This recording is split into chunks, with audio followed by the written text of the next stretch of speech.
তো আমি বোধহয় বেশি বলে ফেলতেছি, আমাকে একটু থামানো উচিত, সঞ্চালকের উচিত আমাকে একটু থামানো।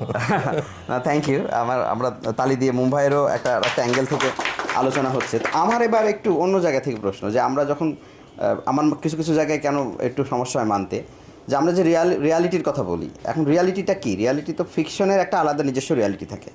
এবং যখন আমরা গ্যালিভার ট্রাভেলস পড়ি, ওখানে আমরা যদি একটু স্মরণ করি, যে ওটা অবশ্যই ফ্যান্টাস্টিক পুরো ব্যাপারটা, সেটিংটা, কিন্তু ওখানে কিন্তু ম্যাপ ধরে ধরে ওই দ্বীপটা কোন জায়গায় আপনি একেবারে ম্যাপ ধরে আমাদের দেখায় দেয়, মানে একটা বাস্তব ভিত্তি তৈরি করে। এবং ওইখানে যাওয়ার পর যে গ্যালিভার ট্রাভেলসের তো তিনটা অংশ, তিন রকম অ্যাবসার্ড সিচুয়েশন, কিন্তু সব জায়গাতে আমরা রিয়ালিটিটা পাই। এবং আমি অ্যাজ এ রিডার আমার কিন্তু একবারও বুঝতে অসুবিধা হচ্ছে না, যে আমি বিশ্বাস করতে আর কি, এবং প্রশ্ন আসছে না। মানে আমি যখন শহীদুল জহিরের কাক উড়ে যাওয়ার কথা আসছে, আমার বিশ্বাস করতে অসুবিধা হচ্ছে না, কারণ আমি তো একটা ফিকশনাল রিয়ালিটির মধ্যে আছি। আমরা তো অলওয়েজ ফিকশন তো আমাকে ক্যাপটিভেট করে ফেলে, রাইট? এই জায়গাটা যদি হয়, আর একটা জায়গা থেকে বিশ্বাসের জায়গা দেখুন, যে আমরা সবসময় ফ্যাক্টস আমরা মানি, বিজ্ঞান মানি, কিন্তু আমাদের বিশ্বাস বা আমাদের জীবন আচরণ চলে কিন্তু আসলে এই ধরনের অ্যাবসার্ড, মানে আমাদের মেথোলজি বলেন, রিলিজন বলেন। কারণ আমরা কিন্তু আমাদের যদি বিশ্বাসের জায়গা, ইউরোপের জায়গা থেকে আমরা কেন ইউরোপকে আলাদা করছি, যে ইউরোপ কি আমাদের জেসাস ক্রাইস্টের কি পুনরুত্থানে বিশ্বাস করে না? করে তো। একটা এখনও তো ইউরোপের মুভি আমরা সায়েন্স ফিকশন বানাই, একই সঙ্গে সবচেয়ে বেশি হরর মুভি কিন্তু হলিউড থেকে হয়। এবং উইচ যে হান্টিং, সেটা কিন্তু হরর মুভি বা এমনি জানান মুভিতে বিশ্বকাপে কে জিতবে অক্টোপাস থেকে, হ্যাঁ, অক্টোপাস থেকে সিদ্ধান্ত নেয়।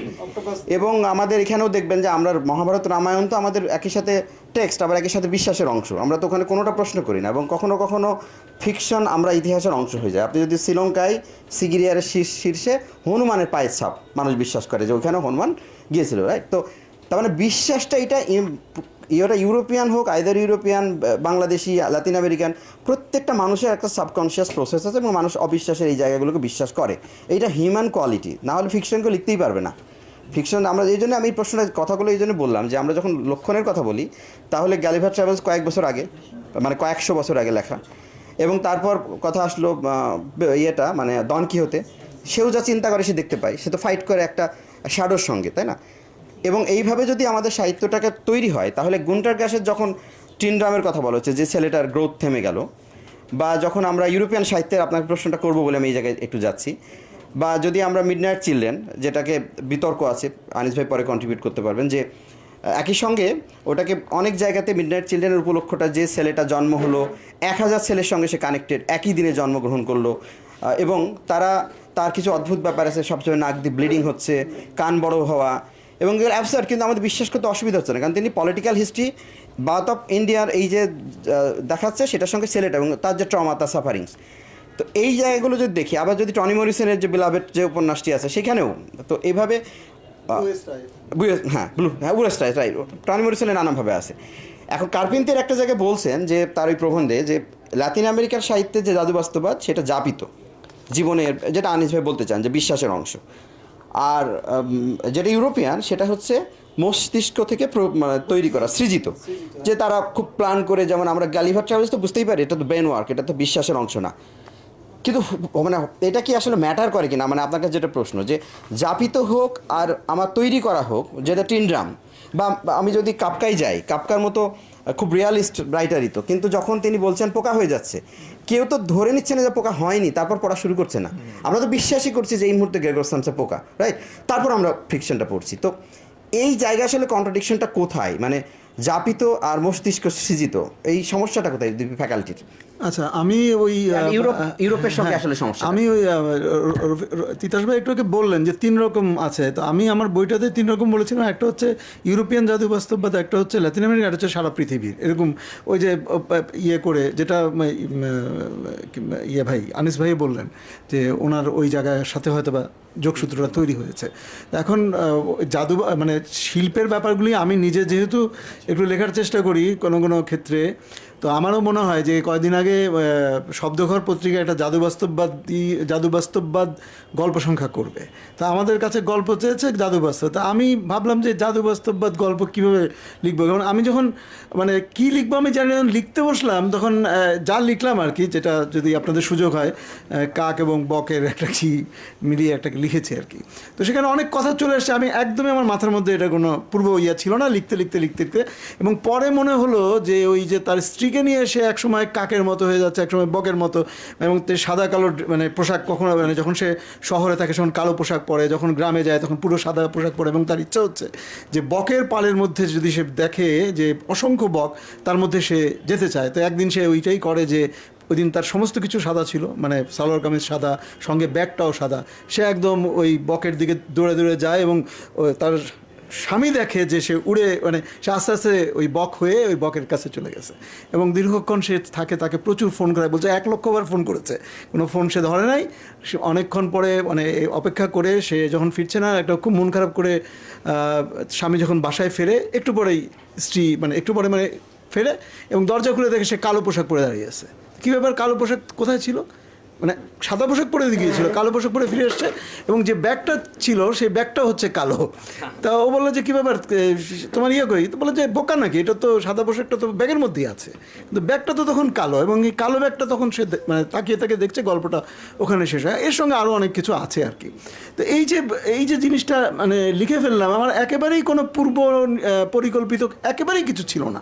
তো লেখকরা যখন এই বিষয়গুলি তৈরি করেন, মুম্বাই যেমন বলছেন যে মাছটা তাকে দেখছে, সেও মাছটাকে দেখছে, এবং পরবর্তীকালে এবং এই যে এইটা পড়তে গিয়ে মানে এই শুনতে গিয়ে সম্ভবত হুলিও কর্তাজারের একটা কি জানি, হ্যাঁ হ্যাঁ ওই রকম একটা মাছের ইয়ে অ্যাকোরিয়ামের কি একটা গল্প পড়েছিলাম, সেটার কথা মনে পড়লো।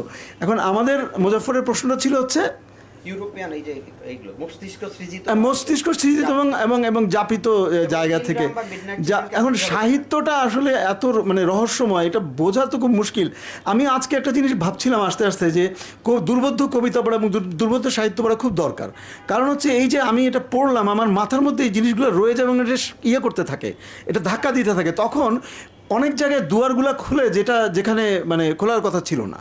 তো এই যে দুর্বোধ্য কবিতা, দুর্বোধ্য গদ্য বা মানে কথা সাহিত্য, এটা পড়তে পড়তে আমরা অনেক ক্ষেত্রে বুঝি না, কিন্তু এটা মাথার মধ্যে যে ক্রিয়াটা করে সেটা খুব দরকার। তো এমন কিছু কিছু মানুষ আছে যারা লেখা জটিল না হলে পড়তেই পারে না। আমরা এই জগতের রাজত্ব, যেই বইটা নিয়ে আজকের আলোচনার মানসিকতার মানে দ্বিচারিতা, এটাই মানুষের মানে অদ্ভুত অবাস্তব কিন্তু খুবই বাস্তব।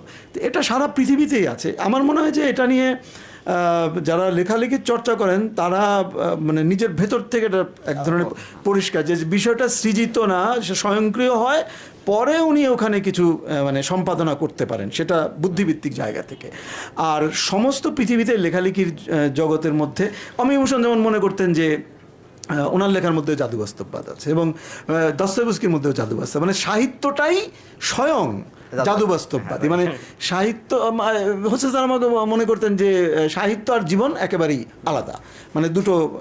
একজন ওই রকম একটা কমিউনিস্ট পার্টির লোক, মানে একেবারে তিনি আবার মানে যিশুকে নিয়ে উপন্যাস লিখছেন, মানে ওটা কোন মানসিকতা গেলে আসলে লেখা যায়। তো এইসব জায়গা থেকে বলবো যে লেখাটা আসলে মানে মানে কীভাবে সৃজিত হয়, লেখাটা স্বয়ংই একটা মানে জাদুবাস্তববাদী বা যদিও জাদু এবং জাদুবাস্তববাদ অনেক পার্থক্য আছে, তো লেখাটা একটা ম্যাজিকের ব্যাপার, এখানে লজিক চলে না। তো লজিক দিয়ে আমি ব্যাখ্যা করতে পারবো না। লজিকের কথা বললে মানে অনেক রকম, এই যে আমরা আলথুসারকে টানবো কিনা, মানে ইয়েকে গামসিকে টানবো কিনা, আর গামছা জরুরি না মানে আমাদের মানুষের কাছে গামছা জরুরি না গ্রামসি জরুরি, সেই প্রশ্নটাও মানে রাখতে পারি।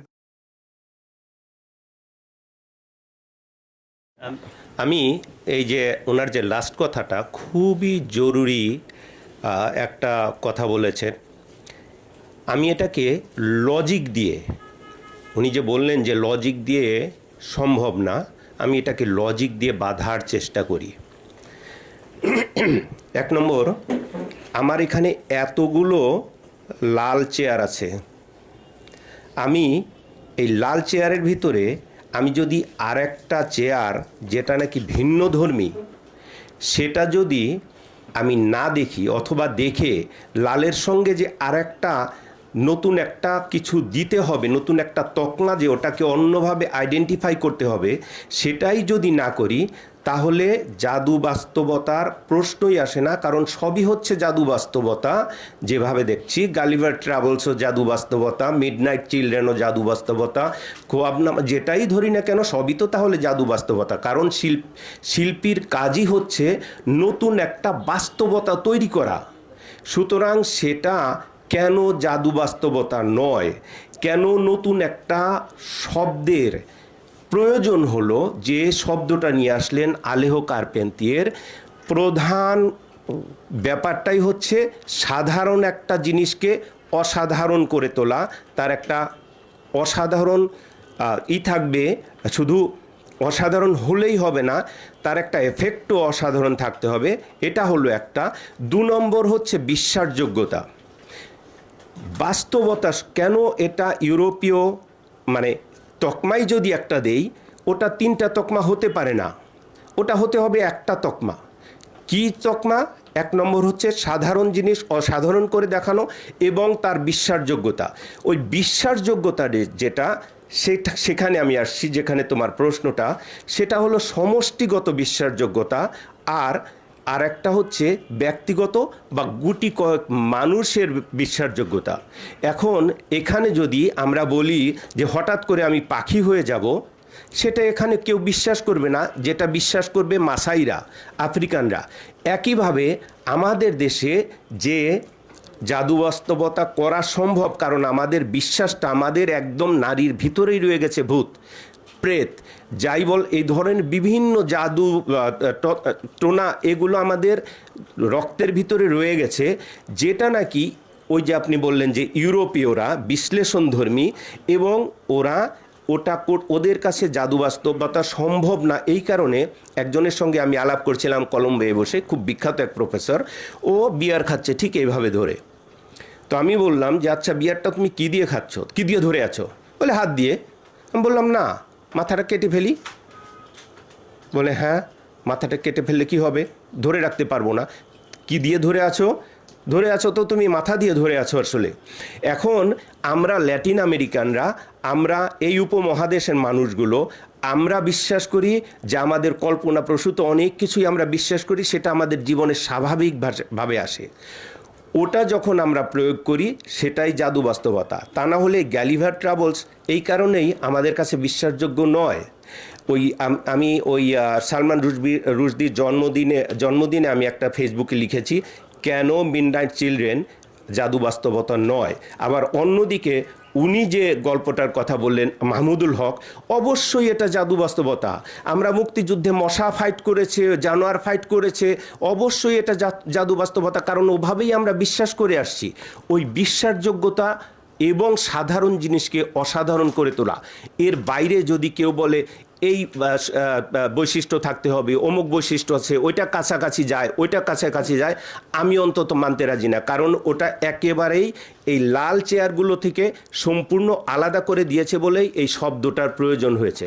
লাস্টে একটা কথা শুধু যোগ করব, আমি যেটা সালমান রুশদির ক্ষেত্রেও ব্যবহার করেছি, ভালো লেখক হওয়ার জন্য জাদু বাস্তবতার প্রয়োজন নেই, অথবা জাদু বাস্তবতা প্রয়োগ করে লিখলে ভালো লেখা হবে না।